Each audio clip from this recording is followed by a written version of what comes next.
show, the last time they did this. Yeah, a few of you? Yeah. Well, strap in, because you're about to hear some of the same jokes, because I was here too. It was a good time. You guys are awesome. Thanks for coming out and supporting the cause. That's great. Had my identity stolen. When the jerk saw my credit score, he tried to give it back. It's like, finders, keepers, that's yours now. I don't want that back because my credit is bad. It's bad because I had to file bankruptcy, and that's a real treat because in order to file bankruptcy, you have to find an attorney and you have to fill out paperwork to qualify for bank. You have to qualify to be broke.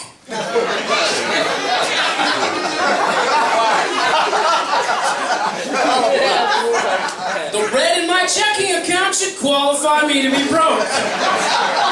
Shouldn't have to fill out paperwork. Good news, though, I was broke. Qualified for bankruptcy. And that's when they told me it was going to cost $1,600. Right? $1,600. If I had $1,600 in the bank, I'd probably just pay my bills. Right? Probably wouldn't be in this situation right now. Had to figure out where I was going to get the money to file for the bankruptcy, so I went to the bank and I applied for a loan. Qualified for the loan too.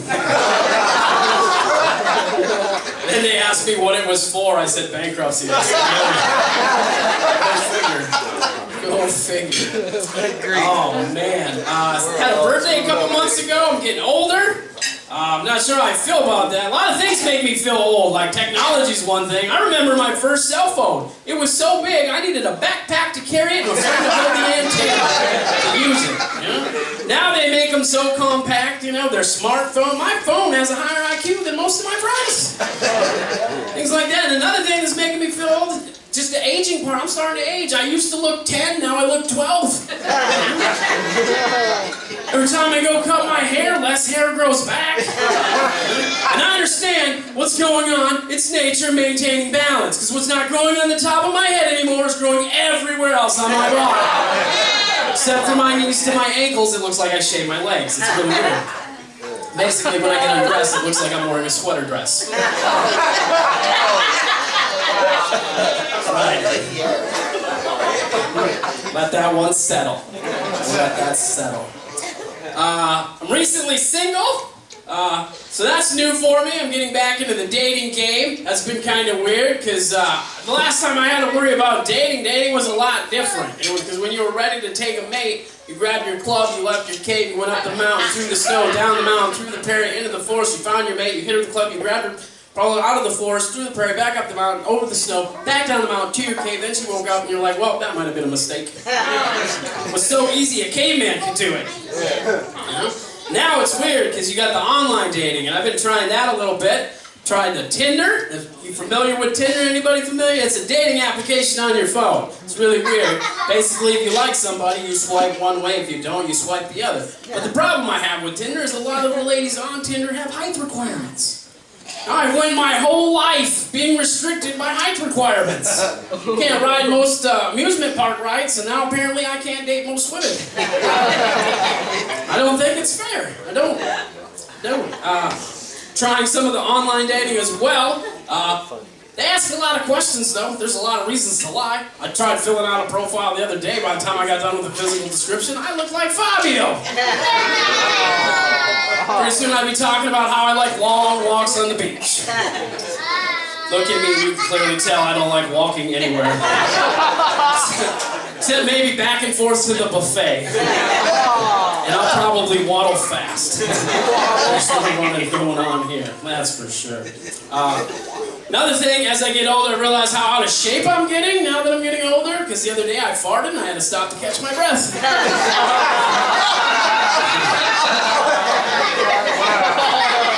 I was really winded. I'll take it. I'll take the clap. Thank you. Made me think, though, I should make some life changes, you know? Like maybe go on a diet, perhaps? But I don't like the word diet, because the first half of the word is die. Stop eating, I'm probably going to die. Try to stop me from eating, you're probably going to die. Thought about going to the gym, trying to get in shape. You clearly tell I'm still thinking about going to the gym. I put a lot of thought in that too. I could go to the gym, but me going to the gym would be like Satan going to church. I could walk through the doors and then I'd burst into flames. I'm not sure if that's how I want to burn calories. I'm not sure. I'm okay with being a big guy though. I've accepted it. I'm happy with my body. I'm okay with it because I like food. I like to eat. You know, when people want to have a good time, they go clubbing. I go buffeting. Right? I'm down with food. I will be this way for a while. I see there's some kids here today, so there's obviously parents. I want to commend you guys. Parenting is a job. It's like a 24/7 job, like 6 a.m. to 6 a.m., 7 days a week, man. It's rough. I hat off to you guys. I was a parent. I say was because I was in a relationship where I was a step parent, so it was like a temp job.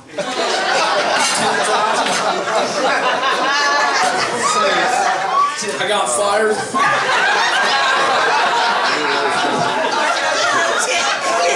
wasn't no good at it. I probably should have knew I wasn't going to be very good at it because I'm still childlike myself. I do childish things.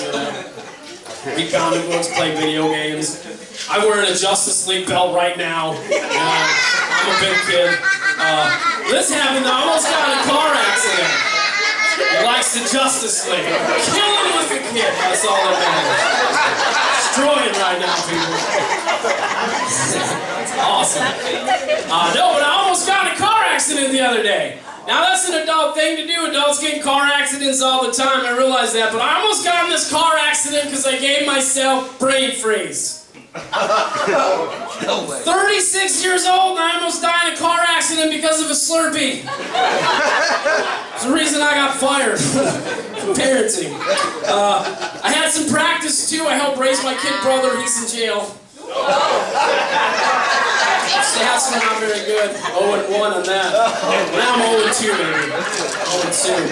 I tried though. I wanted to be a good parent, you know. I want to do good in everything I do. And I got to thinking when I was doing the parenting that, you know, we contradict ourselves as parents, as a society. We teach our children good lessons and then we contradict it. Like we teach our children not to take candy from strangers.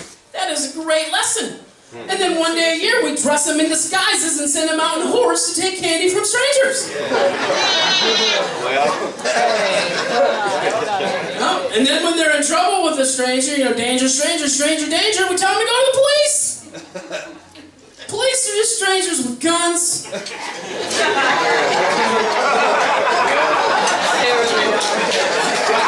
Oh man, I got a standing ovation. Killing today, people. Who would have thought on a Sunday afternoon? Yeah, but I wanted to be a good parent. I did, you know, I did. But I learned something as a parent. You can't always be the teacher. Sometimes you have to be the student, you know? Like, I learn things all the time. Like, I learned kids will ask for anything. When I was growing up, I didn't ask my parents for a lot because we didn't have a lot. And when I was 9, I made the mistake of asking my dad for $1 for a pop. What I got was traumatized. Because instead of getting $1 for a pop, I got a 3-hour lecture on the value of the American dollar.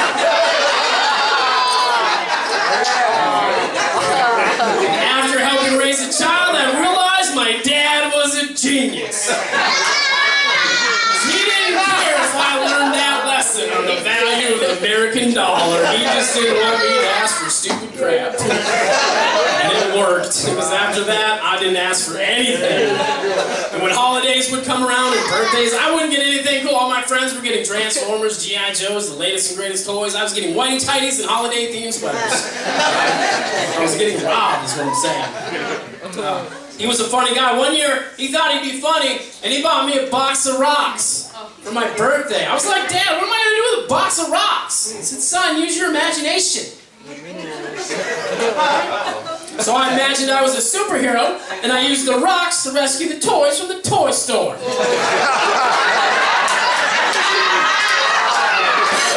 That's for using imagination.